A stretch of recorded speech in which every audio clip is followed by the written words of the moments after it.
লম্বা ছুটি, তাই হাতে সময় নিয়ে ধাপে ধাপে মানুষ রাজধানী ছাড়ছেন। তবে বুধবার সকাল থেকে রাজধানীর চিত্র ছিল ভিন্ন।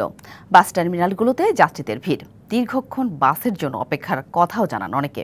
আর ঝুঁকি নিয়ে ট্রেনের ছাদেও চড়েন অনেকে। বাস টার্মিনালে অনেকে বসে পড়েন খোলা আকাশের নিচে। এই যাত্রার আরও খবর জানাতে আমাদের সাথে যুক্ত হয়েছেন আমাদের সহকর্মীরা। প্রথমে এই যাত্রার খবর জানবো। রাজধানী ছাড়ার যে প্রধান প্রবেশ পথগুলো নারায়ণগঞ্জ, গাজীপুর, টাঙ্গাইল, একই সাথে আমাদের সাথে রাজশাহীতে সহকর্মী যুক্ত হয়েছেন। প্রথমে যেতে চান নারায়ণগঞ্জে, সেখানে আছেন সহকর্মী সাবিত আল হাসান। সাবি, জানাবেন যে গতকাল আসলে পোশাক শ্রমিক কারখানায় ছুটি হওয়ার পরেই যাত্রীদের চাপের চিত্রটা আমরা দেখেছি। আজকের সেই চিত্রটা কেমন? আর গতকাল বৃষ্টির ভোগান্তির কারণে কিন্তু অনেকে পরের দিন যাত্রার কথাও আমরা জানতে পেরেছে। তো আপনি যেখানে আছেন সেখানে চিত্র চাপ কেমন দেখছেন? যাত্রীদের কাছ থেকে বাড়তি ভাড়ার কেউ অভিযোগ করছিলেন, তো এরকম কোনো তথ্য আপনার কাছে আছে কিনা?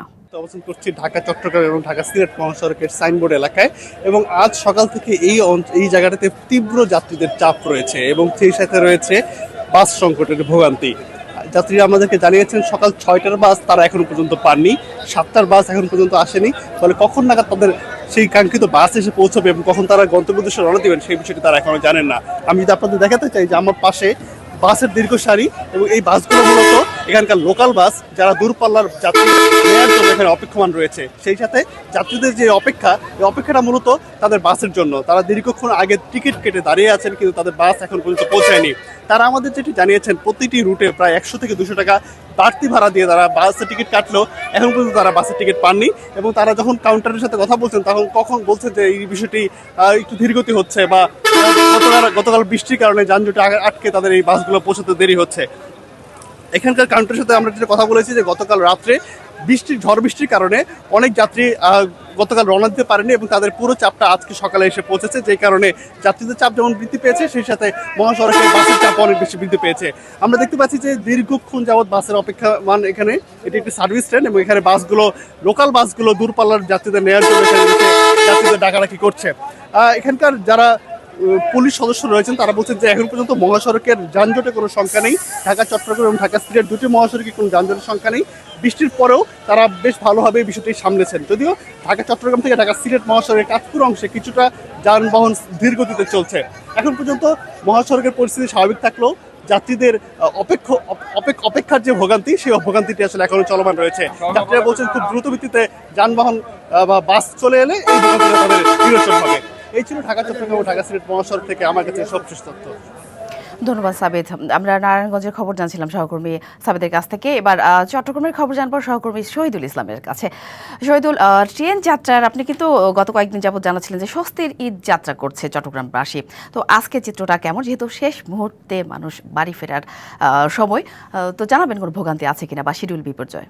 চট্টগ্রামের যে মানুষজন রয়েছে তারা আসলে পবিত্র ঈদ উল ফিতরকে আসলে কেন্দ্র করে তাদের যে নিজস্ব ঘর রয়েছে সেই ঘরে আসলে তারা যাচ্ছেন। তবে আমরা এই মুহূর্তে আছি চট্টগ্রামের বটতলী রেলওয়ে স্টেশন, যেটা আসলে চট্টগ্রামের মেইন রেল স্টেশন বলা যায়। সেখানে আমরা দেখেছি সকাল থেকে শিডিউল অনুযায়ী ট্রেনগুলো যথাসময়ে ছেড়ে গেল, কিন্তু বিজয় এক্সপ্রেস, যেটা জামালপুরগামী বিজয় এক্সপ্রেস, সেটা 9টা 15-তে আসলে স্টেশন ত্যাগ করার কথা, সেটা এখন পর্যন্ত ত্যাগ করেনি। এবং যে ট্রেন জামালপুর থেকে এসেও চট্টগ্রাম রেল স্টেশন আসলে পৌঁছায়নি। আমরা এই বিষয়ে স্টেশন ম্যানেজারের সাথে কথা বলেছিলাম, তিনি আমাদের যেটা জানিয়েছেন যে জামালপুরগামী যে বিজয় এক্সপ্রেস রয়েছে সেটা আসলে গতকালও আসলে এখানে শিডিউল বিপর্যয় হয়েছিল, এবং এর ফলে আসলে যাত্রীদের মাঝে এক ধরনের ভোগান্তি এবং ক্ষোভের সৃষ্টি হয়েছিল। আমরা কয়েকজন যাত্রীর সঙ্গে কথা বলেছিলাম, তারা বলছেন যে তারা আসলে 9টা 15-তে ট্রেন ছাড়ার কথা, সেই হিসেবে তারা আসলে আগেভাগে স্টেশনে এসে বসে রয়েছেন, এবং কিন্তু ট্রেন এখন পর্যন্ত আসে না। যেটা আমরা স্টেশন ম্যানেজার আমাদের জানিয়েছেন যে আসলে দুপুর 11টার দিকে আসার কথা, তারপর 12টা নাগাদ চট্টগ্রাম স্টেশন ত্যাগ করার কথা রয়েছে।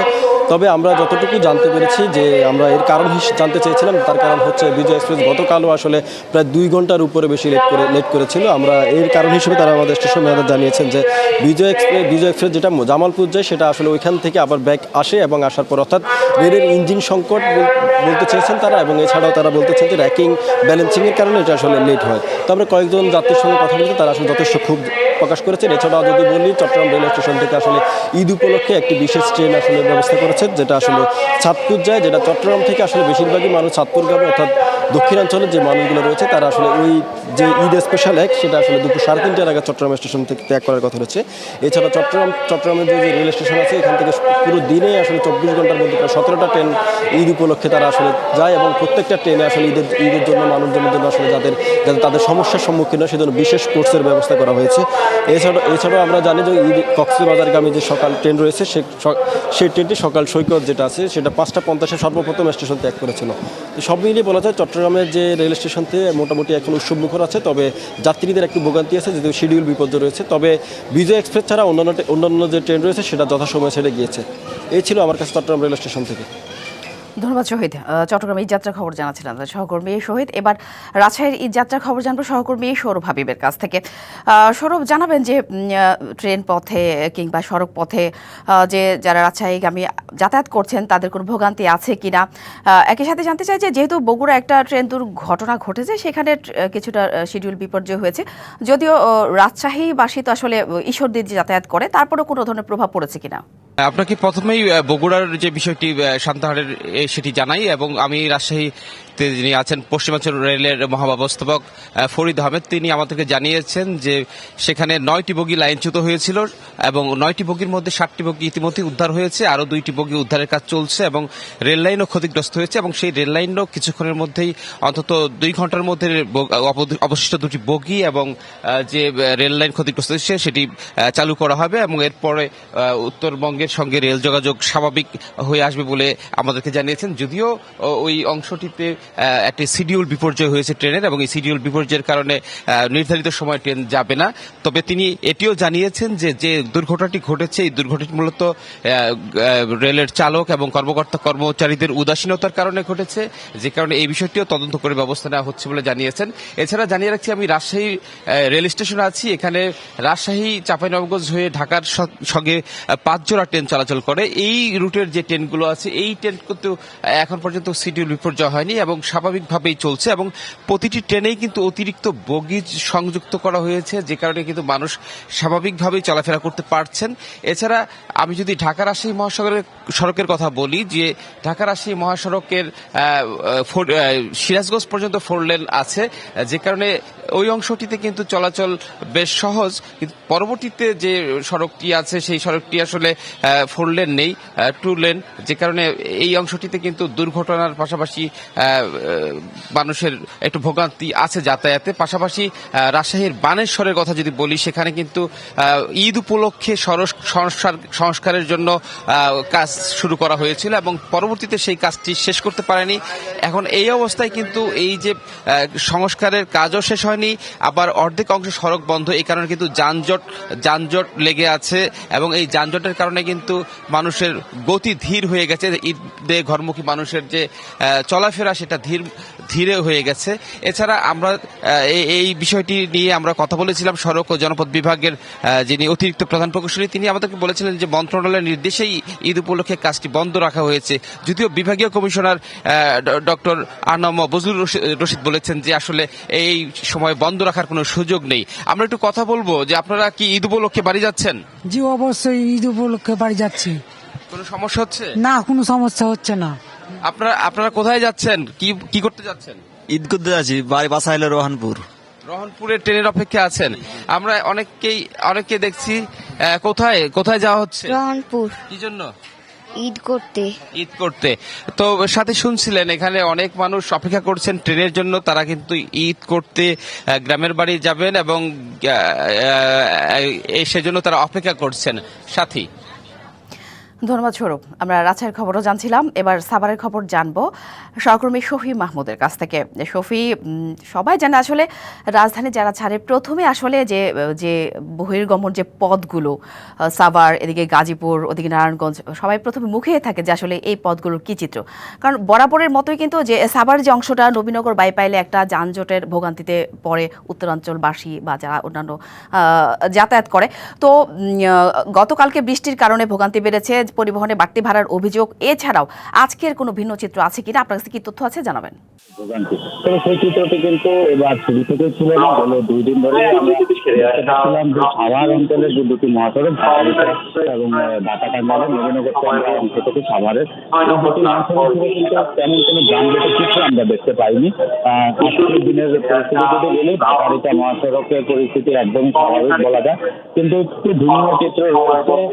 যানজটের ভোগান্তি না থাকলেও কিন্তু এই যে নবীনগর চন্দ্রা সড়কের বাইপাস এলিভেটেড নির্মাণ কাজ, সেটির জন্য রাস্তার বেশ কিছুটা অংশ কিন্তু থানা কেন্দ্রে সংস্কার কাজের এখনো বাকি, যে কারণে গতকালকে বৃষ্টির পরই সড়কের প্রায় বিভিন্ন অংশে পানি জমে অর্ধেক সড়কে কিন্তু পানিতে ডুবে আছে।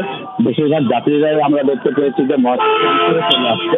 এবং এই বৃষ্টির ফলে আরেকটি বিষয় যেটি দাঁড়িয়েছে যে যাত্রীদের যে অভিযোগ, সেটি ছাত্রীরা এখন সকাল থেকে আজকে সকাল থেকে দেখতে পাচ্ছি যে যাত্রীরা অভিযোগ করছেন গণপরিবহন এবং দূরপাল্লার পরিবহন সংখ্যা কিছুটা কম, যে কারণে আসলে তাদেরকে দীর্ঘ সময় দাঁড়িয়ে থাকতে হচ্ছে। অনেকেই আবার ট্রাকে চড়ে যাত্রা শুরু করছেন গন্তব্যে। তো যানজটের ভোগান্তি না থাকলেও কিন্তু এই বছর ধাপে ধাপে এই শিল্পাঞ্চলে ছুটি হয়েছে এবং সর্বশেষ গতকালকে ছিল এই শিল্পাঞ্চলের শেষ কর্মদিবস। তো গতকালকে একটি ভালোই চাপের সৃষ্টি হয়েছিল, যদিও এই চাপ উপেক্ষা করে প্রশাসনের পক্ষ থেকে মোটামুটি যানজট বিভিন্নভাবে এই সড়ক তিনি পার হতে পারছে। তবে বৃষ্টির ভোগান্তির জন্য আজকে কিছুটা দুর্ভোগ পোহাচ্ছে। যদি পরিবহন সংকটটা কাটিয়ে উঠতে পারে তাহলে এই সড়কের স্বস্তি বলা যাবে। ধন্যবাদ শফি। আমরা জানছিলাম সাভারের খবর। এবার যাব টাঙ্গাইলের খবর জানবো সোহেল মাহমুদের কাছ থেকে। সোহেল, বরাবরই দেখি যে যমুনার সেতুর যে একটা ভোগান্তি, বরাবরই গাড়ি বিকল থেকে শুরু করে নানা কারণে সেখানে, এছাড়াও এলেঙ্গার যে ভোগান্তি সেটা গতকালও ছিল, আজকের চিত্রটা কেমন জানাবেন। সাথে যেটি 2 দিন ধরে বলে আসছিলাম যে স্বস্তির হওয়ার কথা ছিল, কিন্তু শেষ পর্যন্ত কিন্তু সেই স্বস্তিটা আর থাকলো না। এই যে আপনি মহাসড়কের যে চিত্রটি দেখছেন এখন, সেই চিত্রটি এখন একটু গাড়ি চললেও কিন্তু এটি স্থবির হয়েছিল। তার মানে আমরা যদি বলি যে গতকাল মধ্যরাত থেকে এই মহাসড়কের পরিস্থিতি যে চন্ডা থেকে একেবারে যমুনা সেতুর পূর্ব পার পর্যন্ত, এমনকি যদি বলি যমুনা সেতু পর্যন্ত কিন্তু যানবাহনের থেমে থেমে যানজট হয়েছে, ধীরগতি হয়েছে। এর কারণটি হিসাবে আমরা যে বরাবরই যেটি বলে আসছিলাম যে যমুনা সেতুর যে ধারণ ক্ষমতা, সেই 12,000 সক্ষমতার যমুনা সেতু, সেটি গতকাল এই 24 ঘন্টায় প্রায় 51,000 যানবাহন পারাপার হয়েছে। এর যে অতিরিক্ত যানবাহনের যে চাপ, সেই চাপ কিন্তু যমুনা সেতু সেটি নিতে পারেনি। এছাড়াও যেটি রয়েছে, বারবারই যেটি বলার চেষ্টা করে আসছি আমরা, সেটি হচ্ছে মহাসড়কে ফিটনেসবিহীন যানবাহন অথবা লক্কর জক্কর যে গাড়িগুলি রয়েছে, সেই গাড়িগুলি গতকাল রাতেও মধ্যরাতেও যমুনা সেতুতে একাধিক গাড়ি বিকল হয়েছে। কোনো কোনো গাড়ির চাকা পাঞ্চার হয়েছে, কোনো কোনো গাড়ি একে অপরকে যে টক্কর দেওয়া সেটি রয়েছে। এবং আরেকটি বিচিত্র কারণ রয়েছে, যেহেতু মহাসড়কে মধ্যরাত থেকেই এই স্থবির অবস্থা, যার ফলে যে যানবাহনের চালকরা একটু সুযোগ পেলেই তারা ঘুমিয়ে যেতেন। এই সব নানা কারণেই মধ্যরাত থেকে, আমরা যদি 12টার পর থেকেই কিন্তু এই ঢাকা টাঙ্গাইল মহাসড়কের যে প্রতি বছরের যে ভোগান্তির চিত্র, সেই ভোগান্তির চিত্র কিন্তু এবারও সেটি পড়তে হয়েছে। পুরো এলাকায় মহাসড়কের পুরো অংশ জুড়েই কিন্তু এই চিত্র আমরা লক্ষ্য করেছি, যে কখনো গাড়ি চলছে, কখনো গাড়ি একটু আবার বন্ধ হয়ে থাকছে। এর মানে যে ঢাকা থেকে যে পরিমাণ গাড়িগুলি ছেড়ে এসেছে, সেই পরিমাণ গাড়ি মহাসড়কের ধারণ ক্ষমতার অতিরিক্ত গাড়ি যখন এই মহাসড়কে প্রবেশ করে, সেই সময় এই যে দীর্ঘ গাড়ির চাপে যে একটি যানজটের সৃষ্টি হয়। আপনি আরেকটা বিষয় সাথে আপনাকে দেখাতে চাই, যে আমরা দেখছেন যে গণপরিবহন সংকট, ভাড়া নৈরাজ্য সবই রয়েছে। এর মধ্যেও যে পরিবার পরিজনের সাথে ঈদ করতে গিয়ে যারা পরিবারের করবেন, তারা সেই সংকটের কারণে কিন্তু খোলা ট্রাক পিকআপের মধ্যেই তারা যাচ্ছেন। এই যে এই যাত্রাটা কতক্ষণ নাগাদ স্বস্তির হবেন সেটুকু বলা যাচ্ছে না। তবে এই যে ঢাকা থেকে যে যানবাহনের চাপ, সেই চাপ যখনই কমে আসবে, গার্মেন্টসের যে আমাদের পোশাক শ্রমিকরা যারা রয়েছেন, তাদের স্রোত যখন কমবে, তখনই এই মহাসড়কে কিছুটা স্বস্তি হতে পারে। সোহেল তালুকদার, অনেক ধন্যবাদ। আমরা জানছিলাম টাঙ্গাইলের খবর সহকর্মী সোহেল তালুকদারের কাছ থেকে। এবার গাজীপুরের খবর জানবো সহকর্মী মাহমুদা শিকদারের কাছ থেকে। মাহমুদা, শেষ সময়ের ঈদযাত্রায় ঢাকা টাঙ্গাইল ও ঢাকা ময়মনসিংহ মহাসড়কে কেমন দেখছেন? গাড়ির চাপ, কোনো ভোগান্তি আছে কিনা, সব মিলিয়ে? সাথে আমাদের টাঙ্গাইলের সহকর্মী যেমনটি বলছিলেন যে স্বস্তির ঈদযাত্রায় কিছুটা অস্বস্তি সেখানে, কিন্তু একদমই ভিন্ন চিত্র গাজীপুরে দুটি গুরুত্বপূর্ণ মহাসড়ক, একটি ঢাকা টাঙ্গাইল এবং অপরটি ঢাকা ময়মনসিংহ মহাসড়ক। দুটি মহাসড়কেই কিন্তু এখন পর্যন্ত স্বস্তিদায়ক ঈদযাত্রা আছে এবং আমি এখন আছি ঢাকা ময়মনসিংহ মহাসড়কে। আপনি দেখতে পাচ্ছেন এখানে কিন্তু প্রচুর পরিমাণে গাড়ি রাজধানী থেকে এই জেলাতে ঢুকছে এবং ঢাকা ময়মনসিংহ মহাসড়ক পার হয়ে অন্যান্য জেলায় ছড়িয়ে পড়ছে। এবং এই মহাসড়কগুলোতে গুরুত্বপূর্ণ যে স্থানগুলো আছে, চান্দনা চৌরাস্তা, চন্দ্রা, রাজেন্দ্রপুর চৌরাস্তা, মাওনা চৌরাস্তা, এই জায়গাগুলোতে আসলে কিছুটা জটলা আমরা দেখতে পেয়েছি এবং সেই জটলাটার কারণ কিন্তু এই 3 হুইলার, মানে ঈদযাত্রাতে আসলে ঘিরে ঢালছে এই 3 হুইলারগুলোই। পুলিশের আসলে একটি ব্যর্থতা যে তারা এই যাত্রাটাকে কেন্দ্র করে ঈদযাত্রার সময় এই 3 হুইলারগুলো মহাসড়ক থেকে সরাতে পারেনি এবং যত্রতত্র গাড়ি দাঁড় করানোর কারণেই কিন্তু আর একটা যানজটের সৃষ্টি হয় বা জটলার সৃষ্টি হয়। এর পাশাপাশি আরেকটি কথা আসলে না বললে নেই, চন্দ্রা এবং চান্দনা প্রত্যেকটা এলাকাতে আমরা যেটি জানতে পেরেছি যে এখনো পর্যন্ত এই যে ঈদের যাত্রায় কিন্তু মানুষ তাদের বাড়িতে ফিরছে এবং মহাসড়কে এখনো মানুষের জটলা রয়েছে, কিন্তু পর্যাপ্ত পরিমাণে গাড়ি নেই। এবং গাড়ির ব্যাপারটি যখন আমরা কাউন্টারের যারা আছে, বাস কাউন্টারের যারা মালিক বা ম্যানেজার, তাদের সাথে কথা বলে জানতে পেরেছি যে তেলের সংকটের কারণে অনেক গাড়ি আসলে তাদের শেষ পথে যাত্রা বন্ধ করা হয়েছে। প্রায় একজন কাউন্টার মালিক আমাদেরকে জানিয়েছে তার প্রায় 22টি গাড়ি আসলে শিডিউল করা ছিল যারা এই ঈদযাত্রায় অংশগ্রহণ করবে, কিন্তু সেখানে প্রায় 14টি গাড়ি আসলে তাদের বন্ধ রাখতে হয়েছে তেলের অভাবের কারণে। তো এই ছিল এখন পর্যন্ত যে স্বস্তি এবং স্বাভাবিকভাবে গতিতে যে চলা যে গাড়িগুলো এবং ঈদযাত্রা, সেগুলো সম্পর্কে পাওয়া তথ্য। এবং এই পর্যাপ্ত গাড়ি না থাকার কারণে প্রচুর মানুষ কিন্তু পিক আপ ট্রাকে করে তাদের গন্তব্যস্থলের উদ্দেশ্যে রওনা দিচ্ছে। এই ছিল এখন পর্যন্ত স্বস্তিদায়ক যে ঈদযাত্রা, সেটি সম্পর্কে পাওয়া তথ্য। সাথী, ধন্যবাদ মাহমুদা। ঈদযাত্রার খবর জানাচ্ছিলেন আমাদের সহকর্মীরা।